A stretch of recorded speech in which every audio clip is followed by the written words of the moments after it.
Hello everyone, Exoman here, and I just want to chat today briefly about something that's has bedeviled me lately, health-wise. And I thought it would be a good idea just to put it out there and talk about it for a number of reasons. And there is the larger picture of mortality that enters into this, and the medical industry and several other things that are worth thinking about and talking about.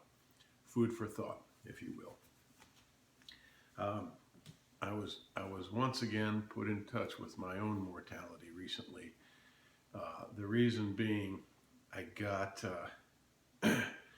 Farm Girl and I try to live a very healthy lifestyle, and but occasionally we get some sort of sickness, be it a cold or a flu or things like that.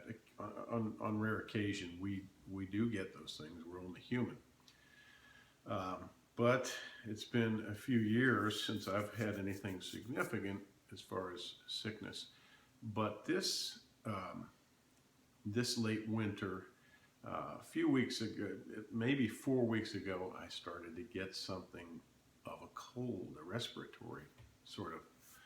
I don't know if it was a virus or a fungus or some sort of infection or what, but it was here in my upper respiratory and possibly in my lungs. Let me explain. What happened was this slowly progressed, whatever it was, because we don't tend to just get sick and be very sick and then be done with it, because I think number one, we keep very hydrated. We drink a lot of alkaline, a lot of Kangen water, and it keeps us very hydrated, and it keeps these things at bay. And sometimes we feel like it causes things to linger that we could just get over quickly if we let ourselves get sick. But I think it's much better being sick far less frequently the way we are than the alternative. So what happened was this kind of crept up on me, and respiratory stuff is very touchy for me because I watched my sweet darling mother die a very agonizing death, and it took many years, but the last part of it, the last stage of her death was very, very agonizing. I sat with her alone in her hospital room. I made the decision to take her off of life support. She smoked for 40 years. You please take a look at my views, my videos that express my views on smoking. I'll put a link to one or two of those. But if you watch somebody die suffocating, it is not much more horrifying than that. It's someone you love dying, gasping for air, and watching their heart literally stop changes you very dramatically. Also, then in the future, when you have little respiratory issues, it can be quite horrifying, as is my case here currently. So let me go through the experience a little bit. I'll talk about what happened, and then some other things I'll talk about and try to wrap this up. As I said, this kind of came on slowly. You can hear I sort of am now starting to have symptoms or that sound like I have maybe a sinus cold. That's just kind of the last stage. It came on slowly, and it came into my respiratory tract, into, I guess, my bronchial tube, into the top of my lungs. And I don't know, I can't pinpoint exactly what's happening, but it has constricted my airway. And I am not a person. Now, this will be a point of contention with a lot of us, and you feel free to debate and tell me what your views on this are. But I have my views, and they're very strong. I very rarely seek medical attention for things that I don't think are very drastic. I try to stay away from doctors and hospitals. Believe me, I understand that these people can be and are often saints, and they're miraculous, and the things that they can do to patch people up and put people back together is nothing short of miraculous. I get that. But I stay the hell away from doctors and hospitals, because I also know that a lot of people die because of seeking medical attention. I know a lot of people go to get misdiagnosed and get radiation therapy, or get all kinds of crazy madness happens when people can happen. Trust me, I'm not saying don't seek medical attention. I'm telling you my point of view from my frame of reference about my approach to doctors and hospitals. I just stay away. It's served me well to have this philosophy. I try to just take care of myself and eat a healthy diet and get some exercise and, go only when it's absolutely necessary. So I didn't go to the doctor.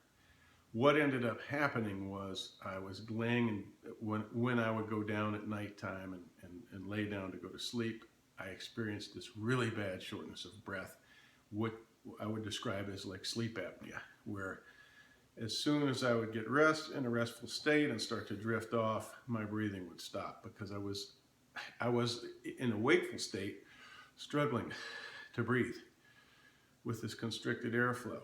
And that was very troubling and very depressing for me, as I explained, because of my background with respiratory illness. My mother, by the way, had COPD, which is chronic obstructive pulmonary disorder, I believe, and heart failure because of smoking. She damaged her heart. She damaged her internal organs. She had everything but lung cancer from smoking for so long. I begged her, by the way, when I was a little boy of 6 to quit smoking. I began smoking myself as a boy at the age of 6 or 7. Crazy, I can't explain it other than I was in a house full of smokers and I was a little country boy. But I quit smoking. I believe I smoked really steadily and a lot from the time probably I was about 12 or 13 till the time I was in my young 20s. And I quit twice. In mid-20s, I was done for good. So I'm sure there's damage done. So that's another thing that concerns me greatly about my lung health. But generally, I'm good. Overall, I'm good. But this really, really put the fear of God into me. No, I'm not a religious man, but you know what I'm saying. It scared the hell out of me. Laying there, gasping for breath. You don't know until you're in that situation what I'm talking about and what it means and how it feels. I'm sure a lot of you can share similar stories.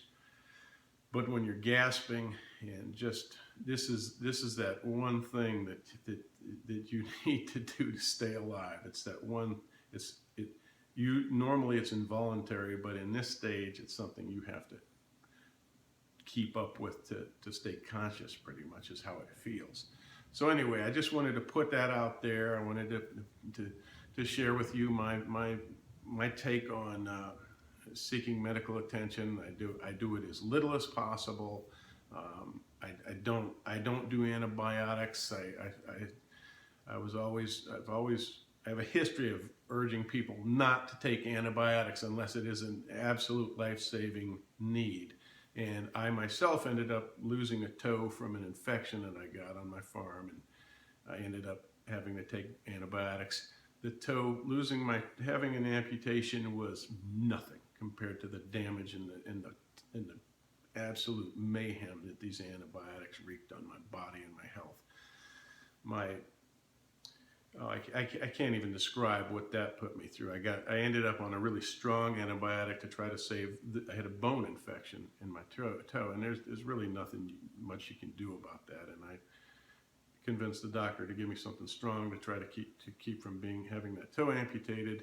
I have regretted it for years. Well, I'll make another video about that one day. But sorry to ramble. I just wanted to talk about this and put this out there. I'm starting to feel better now, thankfully. Man, that light at the end of the tunnel was a very welcome experience.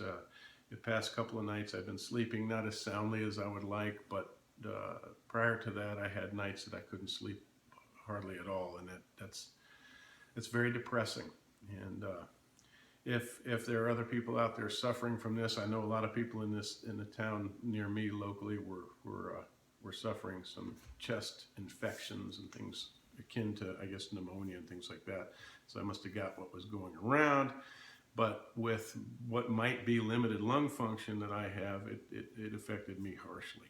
So take care of yourselves, eat right, and exercise. And you only get one set of these. And don't smoke, people. Do not smoke. If you smoke, you're thinking about quitting, you're one of those people that's just got one excuse after another, reason after another, and to put it off. Don't put it off.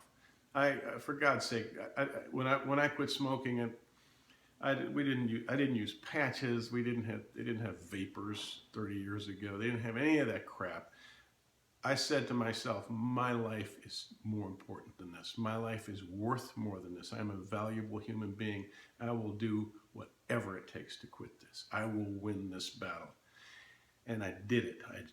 It was one of the hardest things I ever did, but it was one of the most valuable and self-loving things I ever did. And it was one of the greatest senses of accomplishment I have ever felt in my life. When I gave up cigarettes and I quit cold turkey, working in a bar, lighting people's cigarettes, I did this. And I know how hard it is, but I know how much it's worth. I know how valuable your life is.